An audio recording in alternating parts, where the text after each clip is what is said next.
तो शिंदे जी को गद्दार बताते हैं, अबू आजमी को थोड़े कुछ कहते हैं। नहीं, ऐसा है व्यक्ति तो शिंदे जी ने तोड़ी है, नहीं तोड़ी है, यही तोड़ी है, गलत तोड़ी। क्रॉस वोटिंग के कारण ही बागियों को बल मिला और शिंदे जी ने सही किया, मैं कभी उसका समर्थन नहीं कर सकता। यानी आपको भी लगता है कि उद्धव ठाकरे के साथ गलत हुआ? बिल्कुल, जो सरकार चल रही थी चलने देते, और मुझे लगता है जिन लोगों ने ये चीज़ें की है, अगर वो सरकार चलने देते तो लोकसभा में जो हुआ वो नहीं होता। यानी असली शिवसेना आप आज भी मानते हैं कि उद्धव ठाकरे की है?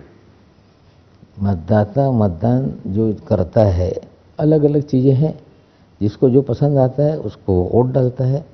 उद्धव ठाकरे जी की सरकार अगर चलते रहती तो हमें लगता है लोकसभा में जो नतीजे आए वो नतीजे नहीं आते, उसके उल्टे नतीजे रहे। ओह, यानी आप कह रहे हैं कि उसका फायदा हो गया उनको?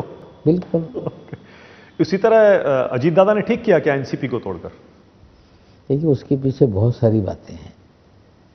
आप किसी को कहोगे आगे जाओ पीछे आओ, आगे जाओ पीछे आओ, तो कभी कभी पीछे आने का रास्ता बंद हो जाता है, आगे चला जाता है व्यक्ति। शरद पवार की तरफ इशारा कर रहे हैं? नहीं, हमारे पवार साहब ने कहा कि जाओ बात करो, फिर वो पीछे हट गए। पवार साहब नहीं, ये सभी लोग, जो 13 लोग अभी वहाँ हैं, ये सब मंत्री बनने के लिए ललायित रहते थे कि किसी भी तरह से मंत्री बनना चाहिए, किसी भी तरह से सत्ता में रहना। एनसीपी किसकी है नवाब मलिक साहब? नहीं, देखिए, असली एनसीपी नहीं, आज जो एनसीपी थी वो अजीत पवार जी के साथ है। नई पार्टी बनी, पवार साहब को अलग सिंबल मिला, अब 2 एनसीपी हो गई है। ये निश्चित रूप से पवार साहब एक वरिष्ठ नेता हैं, तो पवार साहब को लेके एक आदर लोगों के मन में है, सम्मान है, उनके साथ अलग तरह से दृष्टिकोण से लोग देख रहे हैं। लेकिन अजीत पवार को भविष्य के रूप में भी महाराष्ट्र की जनता देख रही है।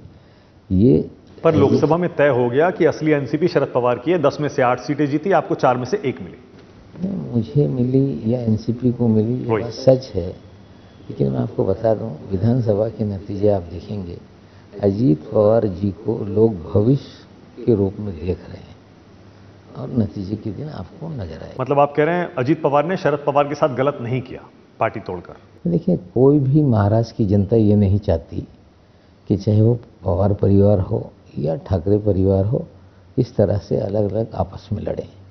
सभी लोग चाहते हैं कि ये पूरा परिवार एक रहना चाहिए, चाहे ठाकरे जी का परिवार हो या पवार साहब का परिवार हो। लोगों की भावना तो है, लेकिन जब तक ये लोग नहीं तय करेंगे, जब तक लोगों के चाहने से कुछ चीज़ें हो नहीं सकती। लेकिन मसल मशहूर है कि लाठी मारने से पानी अलग नहीं होता। लोगों की कहीं ना कहीं चाहत है, कुछ भी हो सकता है।